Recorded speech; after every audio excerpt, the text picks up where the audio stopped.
I was lucky enough to have a friend in the public health department who referred me to that position. The same time, I also took a position again at UIC in the intergovernmental and policy analysis department at UIC. This was maybe you guys have experience in it. It was a role where there was not a lot of creative liberty. I was almost a pure research assistant. So acquisition, cleaning, analyzing state and federal data. If any of you have ever worked with state level data, sometimes this comes in forms that are very difficult to work with. You might get sent a bunch of PDFs by some state agency and you have to transform it. So this was a role that, while not appealing to necessarily like my econometric background, it was actually incredibly useful to get the experience working with these different state level data sets. And then also the cleaning process of going through that, while tedious at the time, I'm actually very glad that I had that experience. Then moving on to UChicago, while I was getting my PhD, I was actually a NORC fellow. So after my first year, NORC ended up funding most of my education during my PhD years. So this was where I really expanded out into, honestly, whatever project I could take on. So I worked with various professors, Jim Salee, who's now at Berkeley. I worked a bit with Koichiro Ito, who's still there. I worked a little bit with some people at Argonne, one of whom had actually taught me a class at Harris. So this was where I worked with California Air Resources data. If you've ever worked with that, it's a massive data set. It can be very interesting and useful to work with. I tried to rely on our partnership with Argonne to get more of like the engineering side of it. So looking into life cycle analysis.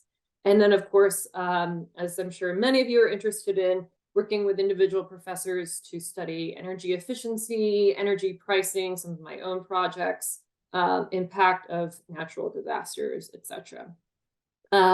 So while I was funded by NORC and finishing up my PhD, my people that I was working with for my dissertation on my committee, that was Koichiro Ito, Ryan Kellogg, and Amir. So they were wonderful role models and people to have.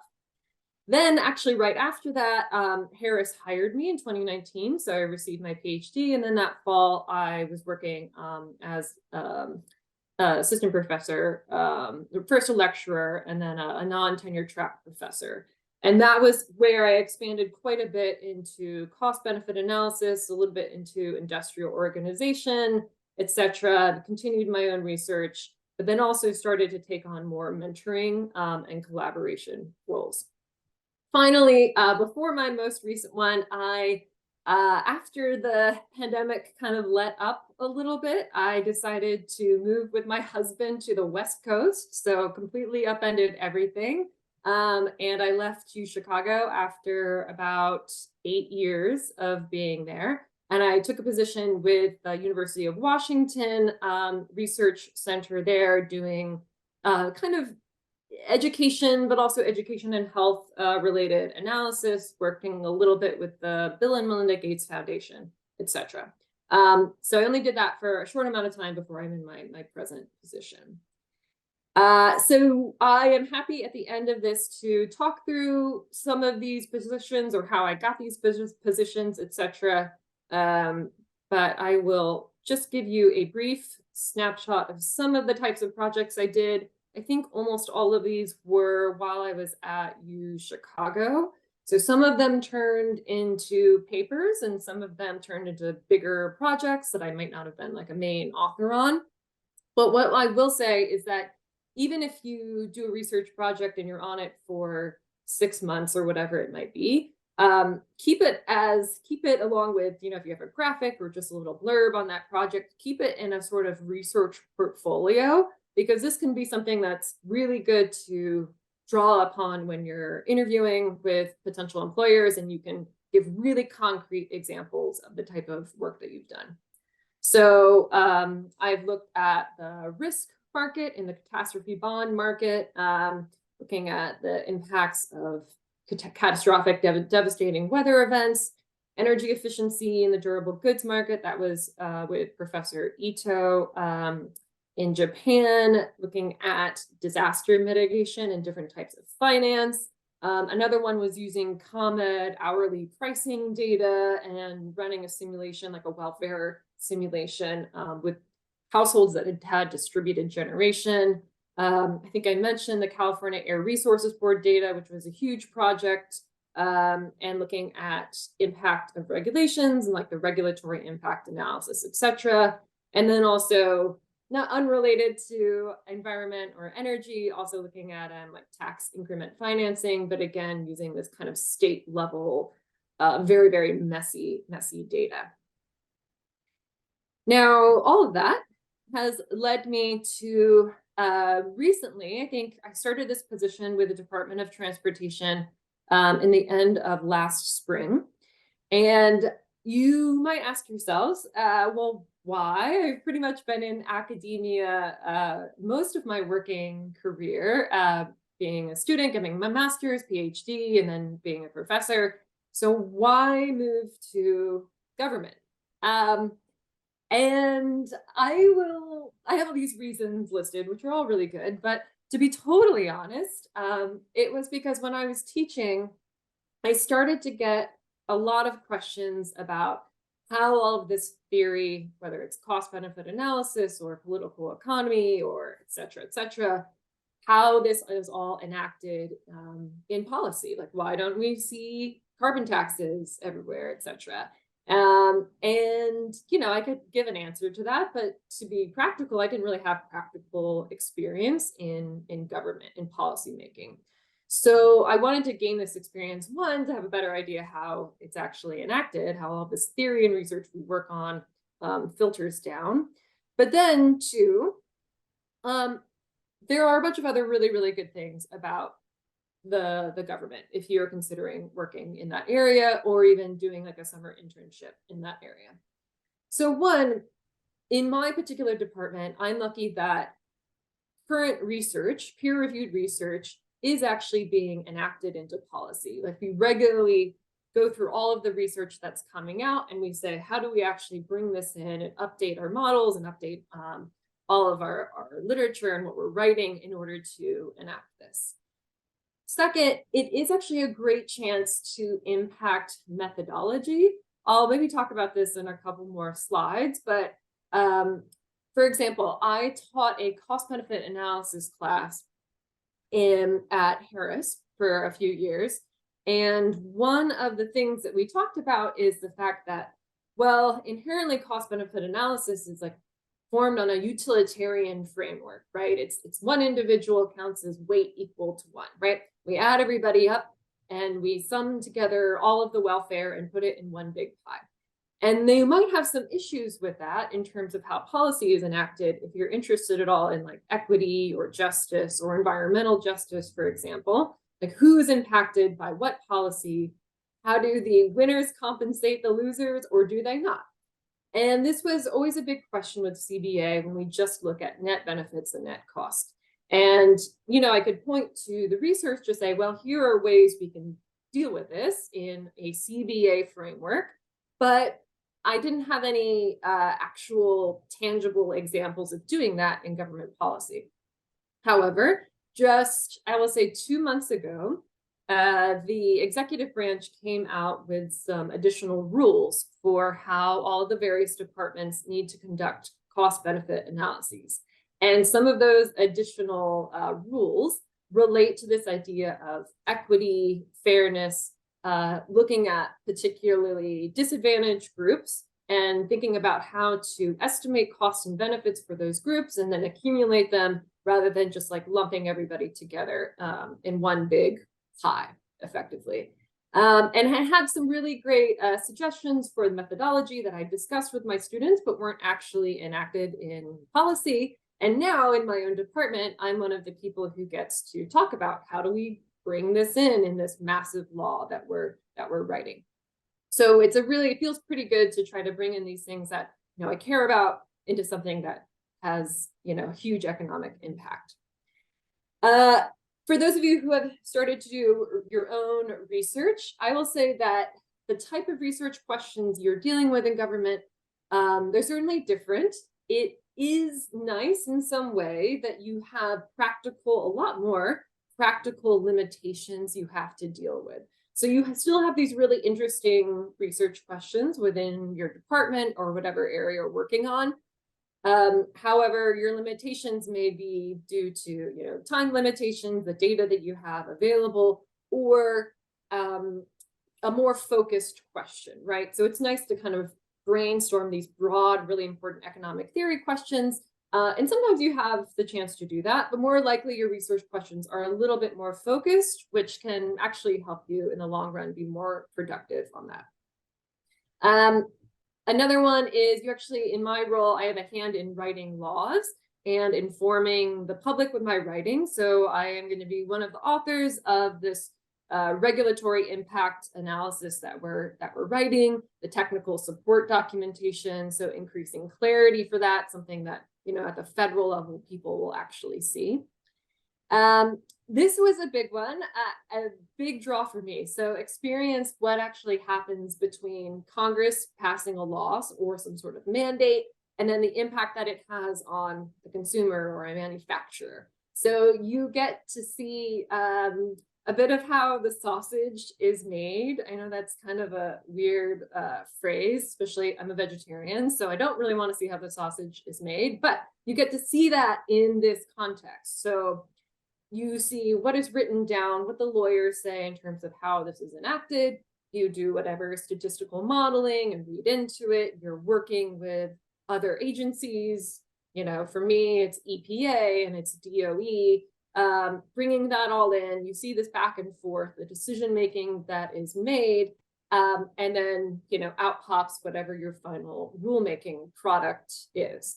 So it's been a very enlightening experience to see how that has been working in Department of Transportation for the past 6 months or so. And then again, another one, which you might find in many other working environments, but I work on a very interdisciplinary team. So I just have a small team of economists, and then I work a lot with engineers and lawyers, and we basically have to work with each other daily on enacting and writing this law. So that's for general why think about government. In particular, what do I do? So I am in a research department called the Volpe Center. And the Volpe Center is a research center based out of Cambridge, Massachusetts. I think it was founded along with MIT. They worked together to found it in the 1970s, I think. And I am actually fully remote, so I'm not in Cambridge. But it's a research center, works with a lot of Department of Transportation organizations. We have worked with NASA. We've worked with, rail transit, obviously working with National Highway Transportation Safety Organization. We've done analyses of electric vehicle infrastructure, et cetera. So effectively, we're a research organization for hire within the Department of Transportation. So we not only work with DOT, but other agencies as well. Now, my particular office within the Volpe Center is the CAFE team. So corporate average fuel economy. Again, maybe most of you know what that is, but effectively just dealing with what the fleet-wide average fuel economy is for vehicles produced and sold within the United States. So because of this big executive order that came out in the 80s that says that for any regulatory action that has an economic impact over $100 million in the United States, any major regulation, there needs to be a cost-benefit analysis. And so because of that, every time there's a rulemaking for CAFE standards, which we update every so often, we have to do this absolutely massive analysis to say, all right, what are the net benefits, the net cost, who is it impacting? And we have to project forward from right now, we're projecting from 2023 through 2050. So using historical data, bringing it all into all these different like modules related to safety and sales and scrappage and the engineering side of vehicles and how to deal with oil export assumptions. And you have to work on all these different modules, bring it into this dynamic model, the CAFE model, corporate average fuel economy model. It runs this dynamic model and then spits out results. And then we do a little bit of like post-analysis. But the end result is saying, here are the present value net benefits of this regulation. We have to repeat that for several different stringencies. So effectively, we don't decide the law itself. We present, let's say, 4 or 5 different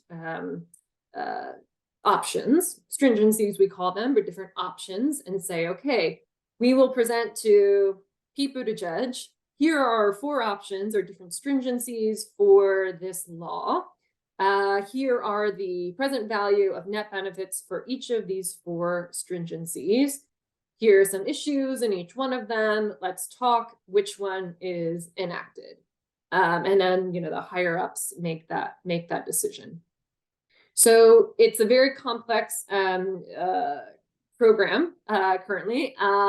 And yeah, we're currently in the middle of rulemaking. So we hopefully will have a final rule coming out in the next few months. Right now, I'm actually dealing with public comments and a few other things. So it's an interesting time to be in this program. You may be wondering, okay, I have the rough overview of this, but what do I, as a PhD economist, what do I actually do? And quite a lot of things. So this type of job is not the type of job that you want to do if you just want to sit behind your desk and run R all day or just program all day. Like if that's what you really love and really want to do, I would say you're probably going to get paid a lot better if you do something else. Don't go into government. So if, however, you want to do programming, you want to do some writing, you want to think about theory, about methodology, do more collaborative stuff, presentation, all of these small component things, then that's basically what I do. So of course, statistical modeling, projections, that's a huge part of what I do. I would say, maybe 40 to 50%. I'm working right now on statistical modeling of the safety side of regulations, looking also at modeling vehicle sales, so trying to project fleet share sales going forward using various sources of macro, micro data, constantly updating the model, updating our data sources, etc. I also, and I brought this up earlier, using cost-benefit analysis methodology. So I'm also trying to update our particular take on how we count the benefits and cost, how we discount them. Discounting is a big thing. Social cost of carbon, that's also a really big update that recently came out. So various different measures for that. We also have to have our methodology be consistent with recent research, with other government organizations, etc. If you're interested in the treatment of uncertainty, so how to incorporate uncertainty in any proposed, point estimate that you're giving, or incorporate uncertainty in your statistical modeling, that's another big area that we're trying to figure out how to include. So I'm trying to figure out how to do this really big Monte Carlo analysis in this model. Another part is collaborating with other agencies. So like I said, talking with economists, engineers, lawyers, at the Department of Energy and the EPA. And then also, aside from, statistical modeling, etc., another part, probably should have zoomed this in, sorry. Another part of what we do is just our own independent research. So peer-reviewed research, again, you're very familiar with this, but that is a component of my work, working on that, presenting at conferences. And we do this to help support the rulemaking, help form a body of evidence that supports the rule that we're trying to do. And then another very exciting part of my job recently is we are enacting fuel economy standards for heavy duty vehicles for the very first time. So heavy duty, think like those massive tractor trailers that you see on the highway. So we're going to have our very first heavy duty rule. And I'm kind of part of the team figuring out like what's the baseline for our analysis? How do we think about the different regulatory options? What software do we want to use? What models do we want to use to figure out this rule, etc. So this is a very brief overview of what I'm doing currently. Like I said, I've only been in this position for about 6 months or so, so I'm sure that that will develop as time goes on. Then taking all of that, let me just summarize. So this, let me caveat and say, is very particular to my experience in this pathway that I found, kind of staying through academia and then going on into government, and also taking much more of a presentation forward type of position. So being a professor, being somebody who presents work to stakeholders or higher ups, etc. I am very much like have my face on the work. I'm not just like tucked away in a dark room coding on whatever, 24 hours a day. So I've broken this up into 3 rough categories. First, data experience. So what have I found to be useful? Working with very large data sets, data from varying sources, being aware of these, national data sets, even state level data sets, and using that when I'm, when I was applying to jobs, saying, oh yeah, I've worked with this, and this data set. Second, I would say is don't underestimate the experience you have like aggregating, cleaning, and making decisions about messy data, the kind of like very tedious work that you might do when you're a research assistant at the very beginning. Because there's quite a lot of skill that you develop when you have experience doing that. Especially when you're in a position where you have a research question and you have to be able to go out and find whatever data source is available and make it work. So having that uncertainty involved in messy data, it's good to have experience with that. And then finally, understanding limits of what data is available, what you can do, and using that to inform your research question and motivating questions. So again, whether you're writing a proposal, you have to make a split-second decision about, okay, this is what we're doing for this project.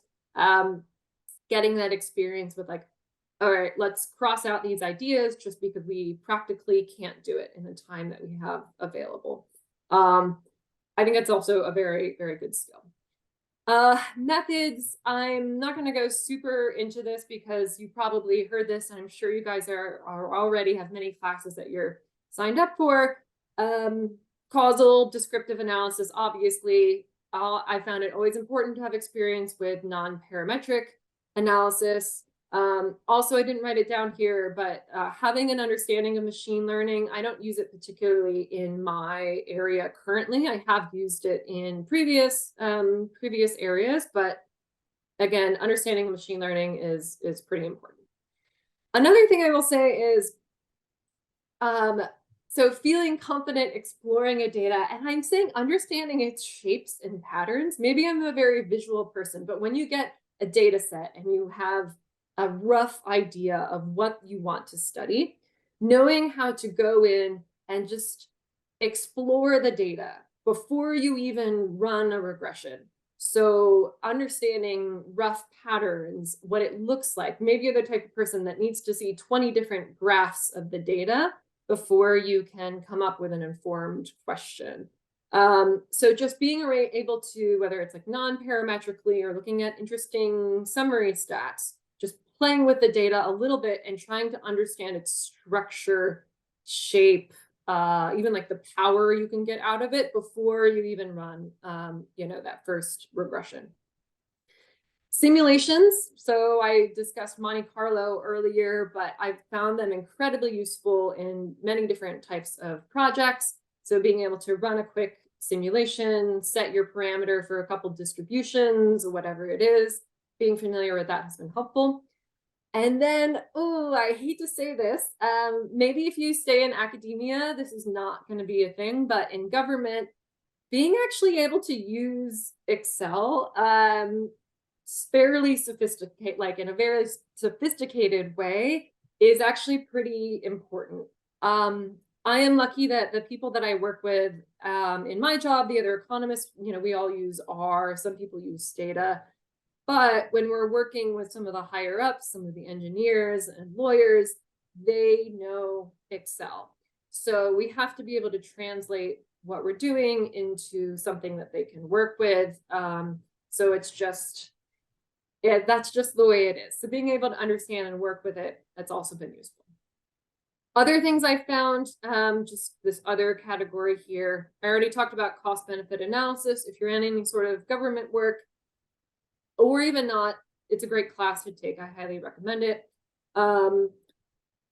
If you haven't had the opportunity to do your own independent research questions separate from any advisor, separate from other collaborators or other professors, I would say you should definitely have that experience just of taking a vaguely formed question, taking full ownership of it, and learning to develop your own project pathway. So, you can have guidance from other people, but I think having that full experience where you have full autonomy over something and create from there, you need to have that before you really go, what path you want to take career-wise. Another good thing, I talked about independent projects, but also some very concrete examples of collaboration and leadership in your own research, whether you're on a team or have guided leadership research in some way. Then this is something that I have really encouraged and focused on is public speaking and presentation of your research to economists, yes, but also non-economist audiences. It can be incredibly important. Know when to talk about details or when to just give an overview, being very comfortable answering questions on the spot, etc. So for me, that's very much been presentation-wise. Also writing, knowing how to write for a particular audience, that can be very, very important. And always having a writing sample when you're applying to jobs and making sure that that's catered to whatever it is that you're applying to. This is a rough overview. I have probably more to say on each one of those, but let's see, we're almost at 40 after. So I'm gonna pause. If we can figure out how I can hear people's questions, then I can answer that, but that's about it for me. So I'll take questions. Here's my contact info.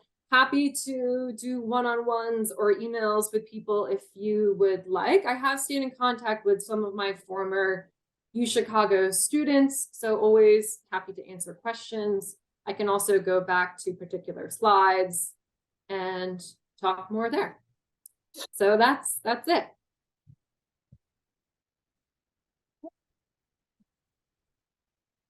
Oh, I see people clapping. I can't hear you. So I will sort of field the questions from students. Does anyone have a question like to begin?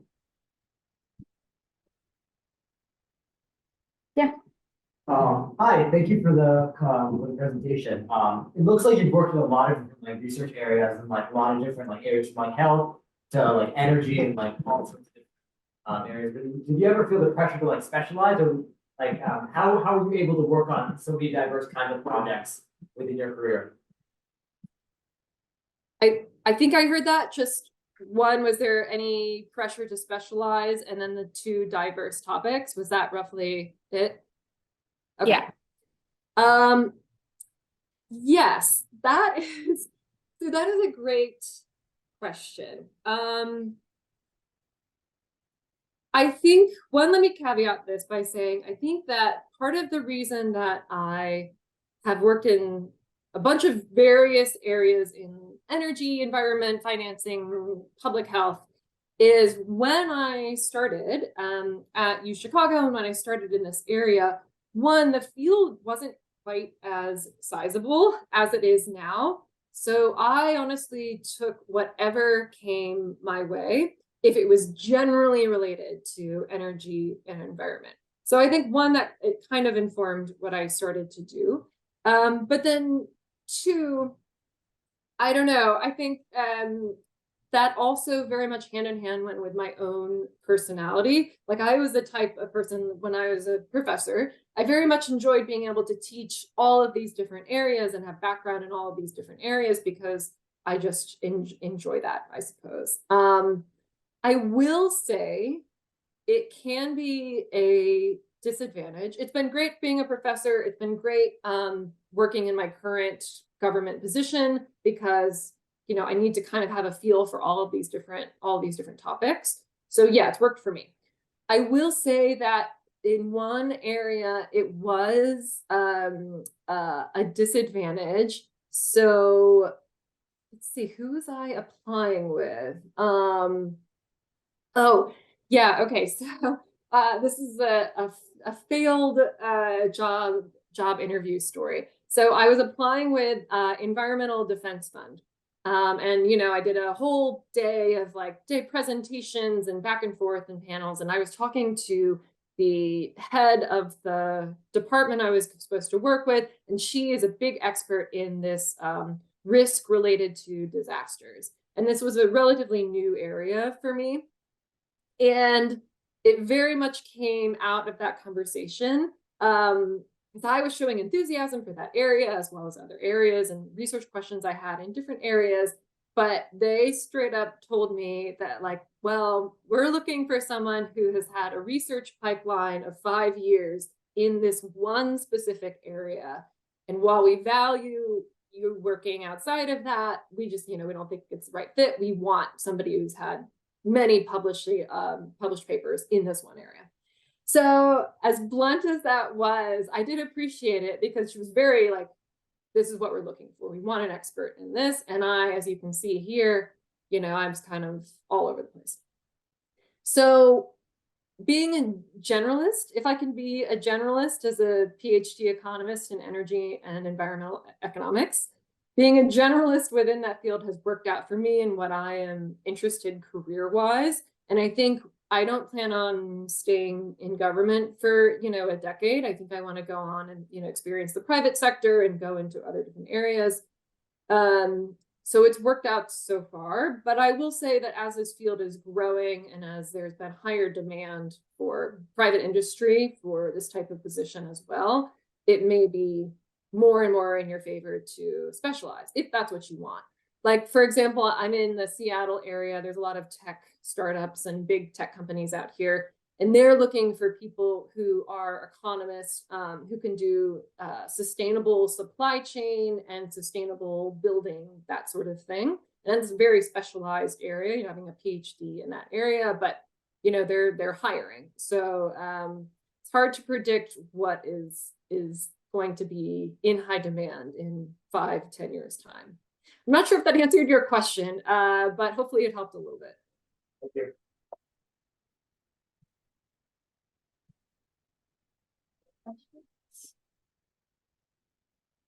I actually have a question about your overall journey. So you have a couple of master's degrees in different areas, and then obviously you got your PhD at Harris.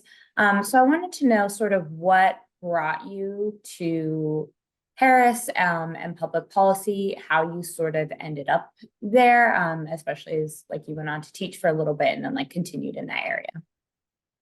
Yeah, I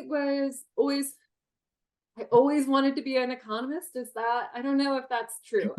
Basically, since undergrad, I knew I wanted to be an economist. I was a math major and I did econ as well. But I knew I wanted to be an economist and I knew I wanted to teach. So it was just kind of getting the teaching experience, which, taking a couple years off right after undergrad and doing something totally different. I know that doesn't work for everyone. For me, it did because it was in line with my career path. But yeah, that was an experience. So I knew I wanted to be an economist. That kind of led me back into my master's program. But in choosing a PhD, I mean, my advice there would be if you like research, or if you have a question that you really want to answer, you don't mind, diving into something, being stuck on it for months, and then potentially, if you have to, putting it in the trash bin and starting over again. Like you have to be a little bit of crazy to go on for a PhD. So if you just love learning and love researching and love answering difficult questions and don't mind dealing with some of the tedious stuff, then a PhD could be really great. You don't have to go into teaching, be a professor, but that's a path that many take. In terms of why I chose University of Chicago, well, I was honestly just hedging. I applied to a lot of schools, many econ departments, mostly econ PhDs, a few public policy, so Kennedy School, U Chicago, and then a few agricultural resource programs, so like Berkeley, etc., for PhDs. And yeah, I chose U Chicago because one, I had connections there. So I had a couple of professors that I had known and worked with. I was also living in Chicago, so it was kind of a no-brainer for me. In particular, U Chicago though, and Harris, very interdisciplinary program. When I was starting at Harris, I don't know what it's like now, but there's so much overlap with econ and Booth that in the first 2 years or so, we were all kind of taking classes together. We didn't have an energy and environmental field at the time. I think Michael Greenstone had just come to Chicago when I started. So the department was kind of growing in that area, and that was exciting to me as well. Yeah, I think that's generally why I chose U Chicago. I'm very glad that I did. The program has been absolutely great for my own career. But I will say that, if there's any of you undergrads listening, it can be very tempting to be like, oh, wow, this person is so interesting, or like the research, or my professor is doing this or that. And getting into a PhD program, it's definitely a commitment.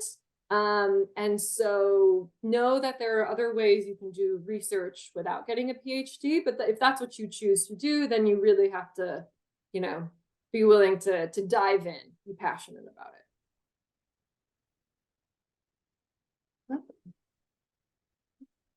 I know you mentioned a lot about specialization, especially with the growing industry. Is there any tips for people who don't really know the specific area that they want to work with, especially for like undergrads that are still trying to figure out the specific area within energy and climate?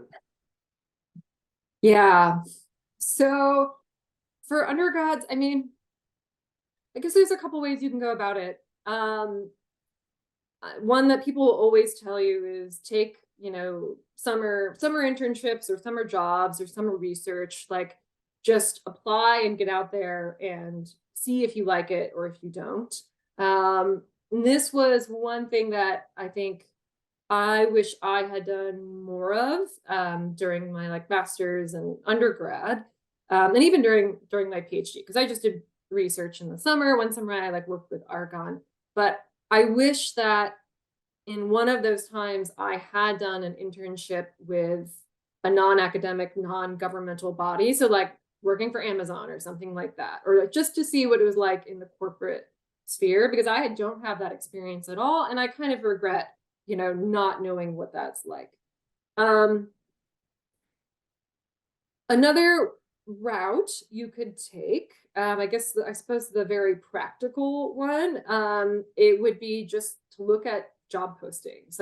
Like I said earlier, it's hard to really know what area is going to be in demand when you're finally on the job market. So starting to see what are firms, what are governments, what are nonprofits, etc. Who are they hiring?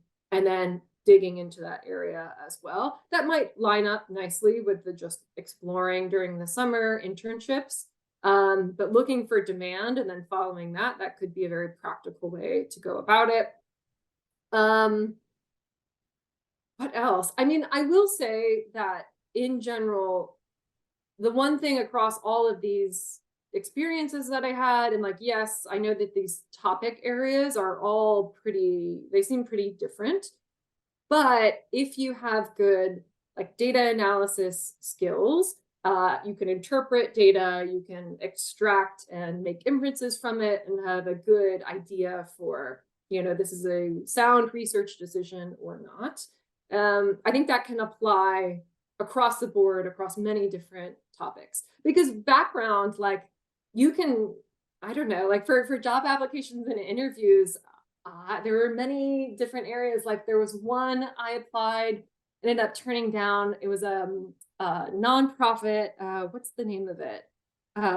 They rank a bunch of nonprofits in order of like value per dollar donated. I think it's called GiveWell. So they were looking for economists to do like program evaluation.